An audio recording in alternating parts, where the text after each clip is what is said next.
Hello दोस्तों। तो चलिए आज फिर से सुनते हैं कहानी का अगला भाग, पार्ट 15। फिर मिलोगी। चलिए सुनते हैं कहानी। शैंकी के पुणे लौट जाने के बाद आज आनंद और सना क्लास अटेंड कर रहे। सना सबसे पीछे वाली सीट पर हंसती हुई वसुधा और पूनम के साथ बैठी है। बीते 5 दिन के किस्से सुना रही थी। पता उसी टॉकीज में आनंद और शैंकी के साथ फिल्म देखने गई थी। एग्जाम छोड़कर मर्डर फिल्म जाने वाला किस्सा सुनाया। दोनों दम से हंसे। पूनम की आंख फट गई। शैंकी ने डांटा नहीं तुझे? तूने क्यों बताया सना? शैंकी कहीं ये बात गोंदिया में किसी से कह ना दे। मेरे घर तक बात पहुंच गई तो बवाल हो जाएगा। तुझे शैंकी को फिल्म वाली बात नहीं बताना चाहिए थी। सना को पूनम पर दया आ गई। नहीं यार, शैंकी तो हंस रहा था। वो बोला भी कि पूनम को पक्का तू ही घसीटी हो। वो लोग तो बोल रहे थे कि चल दोबारा एक्सपीरियंस लेना है तो जाकर पीछे उसी सीट पर बैठ जा। तू टेंशन ना ले, शैंकी किसी को नहीं बताएगा। अभी तो मैं ही उसके छत पर छिपने का किस्सा एंजॉय कर रही हूँ। अच्छा अब ये छोड़, मैं 5 दिन नहीं आई तो क्लास में कोई नया बवाल नहीं हुआ? वसुधा को हंसी आ गई। क्लास का सबसे बड़ा बवाल एब्सेंट था तो क्या ही बवाल होता। सना को तसल्ली हुई। चल मतलब सिर्फ पढ़ाई हुई। अगर लड़कों के बीच चाकू चलता, प्रोफेसर से कोई लड़का बहस किया होता या कोई जूनियर लड़की मिनी ड्रेस में आई होती और मैं नहीं देख पाती तो अखर जाता। आज मोहिता मैडम एब्सेंट है ना? पूनम तूने वसुधा को बताया कि मैं मोहिता मैम की एक्टिंग सेम कर लेती हूँ? पूनम उत्साहित हो सना को धकेलने लगी। चल चल अभी करके दिखा। वसुधा यार तुझे लगेगा जैसे मोहिता मैम ही पढ़ा रही हैं। चल चल सना करके दिखा, सेम टू सेम करती है। सना हंसते हंसते खड़ी हुई और मोहिता मैम की तरह आंखों को अधिकतम ताकत से फाड़ लिया। रुक, चौक और डस्टर तो पकड़ लूं। Class attention. मैं मोहिता मैम की एक्टिंग करके दिखाऊंगी। अब जब मैं बाहर से क्लास के भीतर आऊंगी तब तुम लोग खड़े होकर गुड मॉर्निंग मैम कहना। अर्चित 5 मिनट के लिए अपना चश्मा देना। सना पहले क्लास के बाहर गई, फिर होठों को गोल किया, आंखें फाड़ ली और अर्चित से मांगा वह मोटे कांच का चश्मा पहना। बिना एक शब्द बोले ही वो मोहिता मैम के जैसी दिखने लगी। अपनी चुन्नी को साड़ी के पल्लू की तरह पकड़कर बिना मुस्कुराए भीतर आई। चारों तरफ से सामूहिक स्वर गूंजा। Good morning ma'am. सना ने गुड मॉर्निंग के जवाब में सिर्फ सिर हिलाया। डस्टर और चौक टेबल पर रख चुन्नी को सामने की तरह खींचकर कमर में बिल्कुल वैसे ही खोसा जैसे मोहिता मैम ब्लैक बोर्ड में लिखने से पहले साड़ी का पल्लू खोसती। पूरी क्लास हंस हंस कर बेहाल हो गई। हर तरफ से टू गुड की आवाजें आने लगी। वसुधा ने आनंद पर उड़ती नजर डाली। वो सना की चुलबुली हरकतों को मुग्ध नजर से देखते हुए खिलखिला रहा था, जैसे कोई अपने बच्चे को स्टेज पर कविता पाठ करते देख निहाल होता है। देर तक होंठ बाहर निकालकर बात बात करते हुए सना थक गई और खुद भी हंसने लगी। अपनी सीट पर वापस आते हुए उसने अपने होठों पर एक थपकी भीतर मारी। मैडम की एक्टिंग करते करते लग रहा है मेरे होठ सच में वैसे ही बाहर निकल आए। आनंद अपनी सीट पर बैठे हुए ही पलटा। सना तेरे को और जो आता है ना, सब इस साल दिखा दे। इन लोगों को आगे चलकर अपने बच्चों को तेरी कहानियां भी तो सुनानी होगी कि हमारी क्लास में एक जोकर थी। सना ने आंख मारी। हाँ, और उस जोकर लड़की पर कॉलेज का सबसे हैंडसम लड़का लट्टू था। सना की शैतानी पर आनंद की मुस्कुराहट में गुलाल घुल गया। कॉलेज के तीसरे साल को जैसे पंख लग गए थे। समय दौड़ नहीं उड़ रहा था। रेवा आज वसुधा के साथ फुर्सत में बैठी थी। पता वसुधा, पापा बता रहे थे कि उनके कुछ दोस्तों के बच्चे मास्टर्स करने यूएस गए हैं। वसुधा को अचंभा हुआ। इतनी दूर, जहाँ फ्लाइट से भी 24 घंटे लगते हैं, जहाँ से 1.5 से 2 साल में एक बार घर आ सकते हैं, जहाँ हमारा परिवार परिचित कोई नहीं। दूसरे देश इतनी दूर पढ़ने गए हैं। अगर कोई मुसीबत आ जाए तो घर वाले तुरंत टिकट खरीद कर जा भी नहीं सकते। पासपोर्ट वीजा जैसे झंझट है, जहाँ एक आदमी आपको नहीं जानता, जहाँ सड़क चलते लोग देखने में भी हमसे अलग। ऐसे पराये माहौल में पढ़ने कैसे जाते होंगे? पैसे वाले लोग पढ़ा सकते हैं। बहुत पैसे लगते होंगे ना रेवा? रेवा ने हामी भरी। हाँ, देख यार, रिश्तेदार और फ्रेंड्स काम नहीं आते। बाप बड़ा ना भैया, सबसे बड़ा रुपया। पैसे होंगे तो ढेर फ्रेंड्स और ढेर रिलेटिव से घिर जाओगे। अमेरिका में पढ़ने पैसे तो लाखों में लगते हैं, लेकिन जॉब भी लाखों कमाने वाली लगती है। हो सकता है मैं मास्टर्स के लिए वहाँ का एंट्रेंस टेस्ट दूं। मेरे भैया यूरोप में है। वसुधा को अचंभा हुआ। बाहर के महंगे हॉस्टल में रख कर पढ़ा देंगे। तू रात में कहाँ है घर वालों को खबर नहीं, तेरे घर में भैया जितना ही तुझ पर भी खर्च करेंगे। मैं भैया से ज्यादा अच्छी स्टूडेंट हूँ, तो क्यों नहीं खर्च करेंगे? पढ़ाई में भैया मेरे से बहुत पीछे हैं। वसुधा की आवाज में हताशा थी। चल बहुत बढ़िया है यार, मेरे घर पर तो ग्रेजुएट या ज्यादा से ज्यादा पीजी का ठप्पा लगना है, ताकि रिश्ते के लिए बायोडाटा में लिख पाए। हमारे यहाँ तो पूरी फैमिली को डर है कि वसुधा हॉस्टल में है, कहीं किसी से अफेयर ना हो जाए। वो लोग बाहर गई लड़की की घड़ी घड़ी की खबर नहीं रख सकते ना।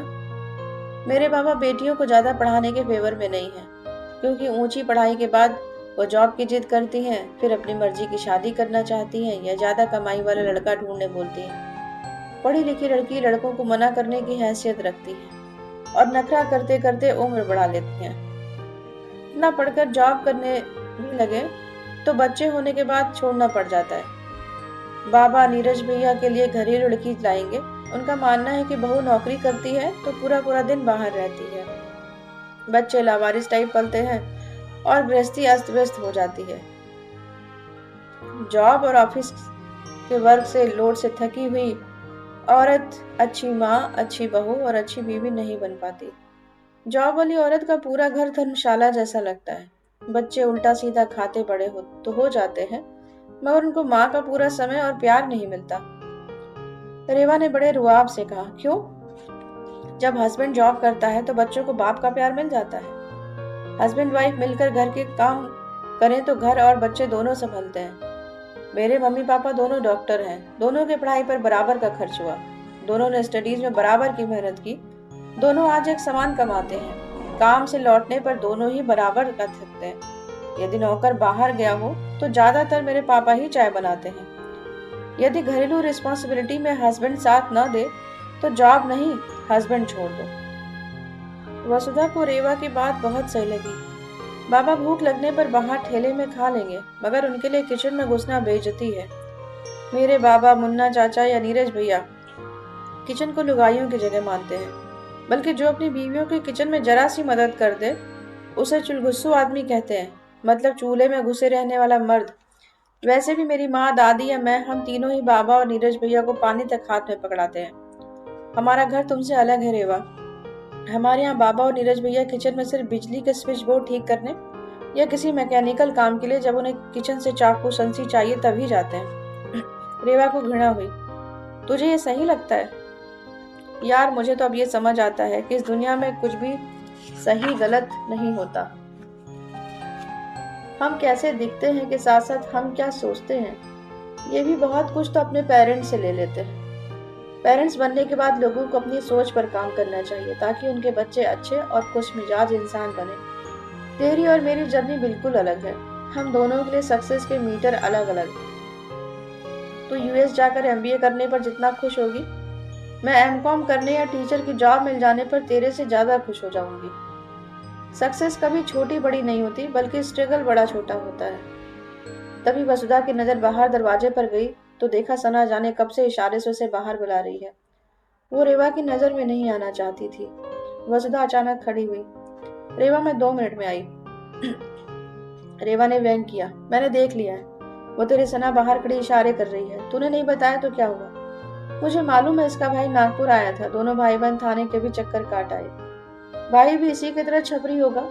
वसुधा समझा रही हूँ, इससे जरा दूर रहा कर। तू डिसेंट है, इसके फेर में कहीं फंस न जाए। वसुधा ने बाहर आते ही सना को फटकारा। तू या तो अच्छे से छिपकर इशारा किया कर या दरवाजे पर सीधे आवाज देकर बुला लिया कर। रेवा ने तुझे इशारा करते देख लिया, तुझे तरीके से छिपना तक नहीं आता। रब्बा, उस चुड़ैल ने देख लिया। भगवान कसम, इससे मेरा पिछले जन्म की दुश्मनी का कोई नाता ही है। वसुधा ने सना की बातें अनसुनी करते हुए पूछा, ऐसी क्या इमरजेंसी है जो बुलाने आई? चल चल, पहले बाहर लॉन में चल, पूरी बात बताती हूँ। पूनम बहुत लो फील कर रही है। अभी आंटी का फोन आया था, पूनम को देखने लड़के वाले आ रहे हैं। पिछली छुट्टियों में ये जब गोंदिया गई थी तब भी 2 लड़के इसको देखने आए थे, दोनों मना करके जा चुके हैं। अब जब फोन आया तो इसने आंटी से पूछ लिया कि आपने लड़के की फोटो देखी क्या। आंटी बोली कि अब लड़का जैसा भी दिखता हो हमारे साइड से मना नहीं होगा। तेरे को 2 लड़के मना कर चुके हैं। यार, बेचारी रो रही थी। चल हमारे कमरे में थोड़ा गपशप करेंगे तो उसको अच्छा लगेगा। एक बार पूनम मेरे घर आई थी तो मेरी मम्मी कहीं बाहर जाते हुए मेरे माथे को चूम कर गई। तब पूनम ने बताया कि आंटी ने कभी उसे गले नहीं लगाया है, चूमना तो बहुत दूर की बात है। माँ होकर बच्चे को गले लगाना, सहलाना, चूमना जैसी नरमाई ना दिखाए तो बच्चे कनेक्ट कैसे करेंगे। हॉस्टल में फोन घुमाकर रिपोर्टिंग लेना देना, स्कूल कॉलेज की फीस पटाना, उनकी शादी में खर्च करना, तो जिम्मेदारी निभाना है। जिम्मेदारी शब्द में बंधन है, बोझ है। बच्चे को पढ़ाना लिखाना, शादी करना जिम्मेदारी नहीं बल्कि माँ बाप का सुख है, उनके जीवन का रस है। तुम ब्राह्मणों में लड़कियों की शादी का ज्यादा चोचला है क्या? इसकी दीदी की शादी में भी बहुत दिक्कत हुई थी, क्योंकि उसको चश्मा लगा था, लड़के वालों को चश्मे वाली लड़की पसंद नहीं थी। पूनम की दीदी को एक लड़के की माँ ने ही कह दिया कि चश्मे के साथ अनाज चुनना बिनना कैसे करेगी, सब्जियों में बारीक कीड़े नहीं दिखेंगे इसको, कांच बटन तो करना ही पड़ जाता है। उसी लड़के वाले को 1 लाख ज्यादा दिए तो बाद में मान गए। हद है यार। चल चल रूम में पूनम के पास। पूनम अपने बिस्तर पर औंधे मुंह लेटी थी। वसुधा ने जैसे उसके सर पर हाथ फेरा, वो उसकी गोद में सर घुसाकर रोने लगी। सना ने जल्दी से रूम का दरवाजा बंद कर लिया ताकि बाहर से कोई पूनम को रोता न देखे। पूनम की हिचकियां देख सना और वसुधा की आंखें भीग गईं। वसुधा लगातार उसके सर पर हाथ फेर रही थी। वसुधा ने गला साफ करके पूछा, लड़के वाले कब आ रहे हैं? पूनम ने वसुधा की गोद से सर नहीं उठाया। सना ने जवाब दिया, लड़के वाले परसों आएंगे, तो कल की ट्रेन से जाना होगा। लड़का अच्छा ही होगा, इसलिए आंटी ने कहा कि मैं तो मना नहीं करूंगी। माँ बाप हैं यार, भला ही सोचेंगे, आखिरकार जीवन भर की जोड़ी कमाई बच्चों को सौंप देते हैं। पूनम ने बिस्तर पर बैठकर सूजी हुई आंखें फर्श पर टिका दी। वो 2 लड़के मुझे मना करके गए तो मुझे उतना बुरा नहीं लगा जब मम्मी ने कह दिया कि खुद की शक्ल देखो, जो जहाँ बोलेगा वहां कर दूंगी, तो एकदम से दिल टूट गया। उन्हें 1 सेकंड को ख्याल नहीं आया कि मुझ पर क्या बीतेगी ऐसा सुनकर। कभी नहीं सोचा कि बेटी को अच्छे से पढ़ाओ ताकि ससुराल में उसे बराबरी का मान मिले। जब मुझ में कोई काबिलियत ही नहीं तो उस घर में मेरी कद्र मुश्किल है। मैं तो मम्मी जितनी दबंग भी नहीं हूँ। मेरी दीदी अपने ससुराल में गुलामों से जिंदगी जी रही है। हम लोग उनके आने जाने की टिकट करवा देते हैं, तब उसे मायके आने को मिलता है। मम्मी ने स्टूडियो ले जाकर मेरी 3 फोटो खिंचवाई। पहली फोटो सर से लेकर पैर तक, ताकि लड़के वाले जान सके मेरी लंबाई कितनी है और कितनी मोटी हूँ। 2 फोटो दाएं बाएं से क्लोजअप, ताकि मेरे नाक नक्श अच्छे से देख सकें। यार सही करते हैं वो लोग। जब मैं अपना खर्च निकालने लायक भी नहीं कमा सकती तो मैं ये बेइज्जती डिजर्व करती हूँ। मेरा वेल्वेशन गुण से नहीं, रंग रूप से ही होगा। सना ने पूनम के गाल चूम लिए। कौन कहता तुझमें काबिलियत नहीं है? इतना अच्छा नेचर है, सबको कितना प्रेम से समझती है, पढ़ाई में इतनी तेज है। तेरा हस्बैंड तुझे बहुत प्यार करेगा पूनम। पूनम फर्श दागती हुई बोल रही थी, सुन, पेरेंट्स को छोड़कर दुनिया का हर रिश्ता गिव एंड टेक वाला ही होता है। यदि बीवी कमाने में कैपेबल है लेकिन बच्चों की परवरिश के लिए जॉब छोड़ती है तो पति कम से कम उसे देहाती नहीं मानता। जॉब वाली लेडीज को कंप्यूटर से लेकर शेयर इन्वेस्टमेंट तक का नॉलेज होता है। पति उसकी सलाह को गौर करने लायक मानता है। मगर यदि बीवी ने बेसिक पढ़ाई की हो और घरेलू है तो वो समझता है कि इसको कोई जॉब मिलने वाली ही नहीं थी, क्योंकि क्वालिफिकेशन ही नहीं है, किसी काम की ही नहीं है, नॉलेज नहीं। वो सोचता है कि तू मेरी जूठी थाली उठा, बिस्तर लगा, मेरे अंडरगारमेंट्स धो, बाथरूम के कमोड सिंक घिस। मेरी दीदी बिल्कुल यही जीवन जी रही है। जीजा जी खुद को खुश मिजाज और मजाकिया दिखाने किसी के भी सामने दीदी की खिल्ली उड़ा देते हैं। बीवी काबिल नहीं है तो हस्बैंड पैसा तो देगा, प्यार भी कर लेगा, मगर इज्जत नहीं देगा। मेरी मम्मी ये बारीक बात समझ ही नहीं सकती। किसी भी रिश्ते में प्रेम से ज्यादा इज्जत जरूरी होती है, यहाँ तक कि अपने बच्चों को भी प्रेम से ज्यादा इज्जत दो, जैसे सना तेरे पेरेंट्स। सना ने समझाया, चल मुझे भरोसा है कि तेरी किस्मत बहुत अच्छी होगी। लड़का देखने आएगा तो मेरा पिंक वाला सूट ले जाना, वही पहनना। वसुधा के पास पूनम की समस्या का कोई हल नहीं था। चलो यार, भूख लग रही है। मेस की रिंग हो चुकी है। रेवा को 2 रात से नींद नहीं आ रही है। आज वो डॉक्टर के पास गई थी, उसको एंजाइटी का इशू है। सना हंसी, सुन, उसे थोड़ा दूर रहा कर, तू भी रेवा जैसी हो जाएगी। दिन भर भविष्य का पीछा करने वाली रेस्टलेस लड़की। फ्यूचर तो फ्यूचर है, वो कभी नहीं आता। बेवकूफ को कौन समझाए कि प्रेजेंट में जो बीत रहा है फिर उसको कौन एंजॉय करेगा। वसुधा ने सफाई दी, अरे उसकी कोचिंग के मॉक टेस्ट में अभी कोई लड़का इससे सिर्फ 2 नंबर आगे है, तो कल रात नींद में भी उस लड़के को करी आ रही थी। मेरी नींद खुल गई कि ये क्या बोल रही है। कान लाकर सुनी तो बार बार बोल रही थी उसको कुछ खास नहीं आता है। वो तो मैं ठीक से पढ़ नहीं पाई, इसलिए वो 2 नंबर ज्यादा ले आया। उसके 12वीं के परसेंटेज भी मेरे से कितने कम थे। सुबह देवी जी को बुखार चढ़ गया। डॉक्टर ने जो दवाइयां मेंटल रिलैक्स करने दी उससे उसे गहरी नींद आती है। उसको जाग कर पढ़ना है, तभी तो वो दवा नहीं खा रही है। अब देखो आज भी पूरी रात बड़बड़ाती ना रहे। साला अपने रिजल्ट से ज्यादा मुझे उसके रिजल्ट की चिंता है। सना को रेवा पर दया आई। हद है यार, तेरे को बताऊं, ये टॉप इसलिए करती है क्योंकि ये टॉप करने के लिए जान दे सकती है। आनंद टॉप इसलिए करता है क्योंकि वो सबसे सटीक आंसर लिखना चाहता है। उसके दिमाग में कभी टॉप करना होता ही नहीं। इनफैक्ट लास्ट टाइम उसकी सीए कोचिंग में कोई लड़का आनंद से आगे था। आनंद बड़ी तारीफ कर रहा था उस लड़के की। उसने बोला मैं टॉप करता हूँ, ये बात बड़ी नहीं है। वो लड़का गांव से आया है, गजब का मेहनती है। वसुधा, मुझे रेवा पर तरस आता है। लोगों की फीलिंग्स पढ़ना किताबें पढ़ने से ज्यादा जरूरी है। रेवा को इस उम्र में एंजाइटी की दवा लेनी पड़ रही है। कोचिंग में उससे बेहतर स्टूडेंट से जलने के बजाय उस लड़के से सीखना जरूरी है। उसकी तारीफ करना जरूरी है। डॉक्टर की दवा उसका कुछ नहीं कर सकती। चल चल पूनम उठ, बहन तेरा रोना हो गया तो चल खाना खाने चलते हैं। वसुधा भी उठ गई। मैं रेवा का खाना लेकर आज उसी के साथ कमरे में खाऊंगी, तुम लोग जाओ। अगले दिन पूनम सुबह की पहली ट्रेन से सना का पिंक सूट लेकर गोंदिया निकल गई। थोड़ी देर पहले वसुधा के लिए हॉस्टल में नीरज भैया का फोन आया कि उनके दोस्त की बहन अकोला नगर निगम में अकाउंटेंट की पोस्ट के लिए फॉर्म भर रही है। कल लास्ट डेट है, तू भी भर दे फॉर्म। बैंक तैयारी के लिए जो पढ़ना होता है उसी टाइप का सिलेबस है। वसुधा चुप रही। वो नागपुर के कॉलेज से बीकॉम करने आई थी कि क्लरिकल एग्जाम या बैंक पीओ के एग्जाम की तैयारी कर पाए। यहाँ आने के बाद कोचिंग की फीस, किताबों की कीमत और हॉस्टल से कोचिंग की दूरी देखकर माँ ने मना कर दिया। नीरज भैया को इंजीनियरिंग कॉलेज की पढ़ाई में कठिनाई आ रही थी, इसलिए अब अलग से प्रोफेसर के घर ट्यूशन पढ़ने भी जाते हैं। उन्होंने ट्यूशन जाने को बाइक भी खरीदवाई। हॉस्टल की ही रूम नंबर 107 की जूनियर अंशिका ने बताया था कि उसकी कंप्यूटर कोचिंग की तरफ नीरज भैया अक्सर किसी लड़की को बाइक पर बिठाकर मार्केट में देखते हैं। माँ को नीरज भैया पर बहुत तरस आता। बेचारे की पढ़ाई पर अगर बाबा ने खर्च नहीं किया, आगे वह पूरा परिवार और अपने बाल बच्चे कैसे संभालेगा। आने वाले टाइम में जीवन और महंगा होगा, शौक ज्यादा होंगे। नीरज को माँ बाप, बीवी, बच्चे का खर्चा अकेले उठाना है। बाप बाप दुकान चलाते हुए थक चुके हैं। नीरज की पढ़ाई में कोई कंजूसी नहीं करनी है। इंजीनियरिंग कठिन लग रही है तो ट्यूशन तो पढ़ाना ही पड़ेगा। नीरज बोलता भी है, जॉब लगते ही बाबा को दुकान में नहीं बैठने देगा। वसुधा की शादी में लोन लेकर भी कमी मत करना, मैं जॉब लगते ही लोन चुका दूंगा। हमेशा बोलता है कि वसुधा के लिए ऊंची पोस्ट का ही लड़का ढूंढेंगे, चाहे जितना दहेज देना पड़े। इतनी सी उम्र में सबके लिए सोचता है। नीरज भैया का फोन आने के बाद वसुधा हॉस्टल के पास के टाइपिंग स्टोर से अकोला नगर निगम के अकाउंटेंट पोस्ट का फॉर्म खरीद कर ले आई। रूम में रेवा की मदद से फॉर्म में पूछी गई जानकारी भरने लगी। रेवा ने समझाया, देख इसके लिए तू 10th तक का मैथ्स और किसी भी रीजनिंग की बुक को अच्छे से तैयार कर ले, वही आता है। मैथ्स के परसेंटेज के सवाल, प्रॉफिट एंड लॉस, क्रेडिट वगैरह अच्छे से कर। बेसिक इंग्लिश और थोड़ा जीके।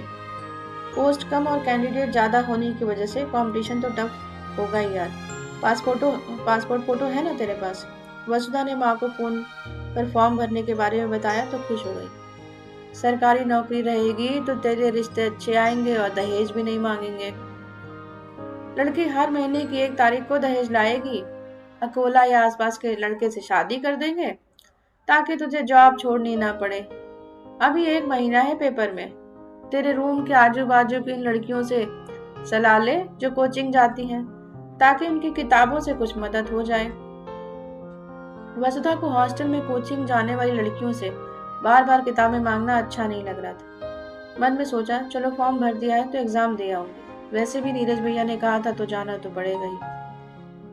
पूनम गोंदिया से 3 दिन बाद हॉस्टल लौटी। उसकी शादी लग गई। वो ना खुश थी ना उदास।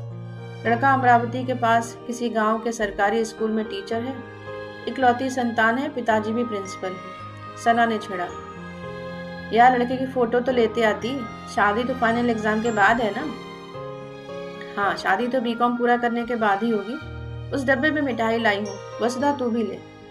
वसुधा ने डब्बे से एक मिठाई खाते हुए समझाया, सुन, तू उन लोगों को पहले से बोल दे कि शादी के बाद भी पढ़ाई करूंगी। लड़का उसके पापा सब टीचिंग लाइन में है, पक्का मान जाएंगे। पूनम ने अपनी शादी के विषय से हटकर सवाल किया। वसुधा सना बता रही थी तूने अकोला में अकाउंटेंट की वैकेंसी के लिए फॉर्म भरा है। हाँ, बिना कोचिंग बिना किताब का एग्जाम कैसे दूंगी सोच ले। ऑब्जेक्टिव पैटर्न में पेपर है तो 4 ऑप्शन में अब्बा बब्बा धब्बा करके कोई एक गोले को गोग दूंगी और क्या। माइनस मार्किंग नहीं है, वसुधा ने मिठाई खाते हुए बताया।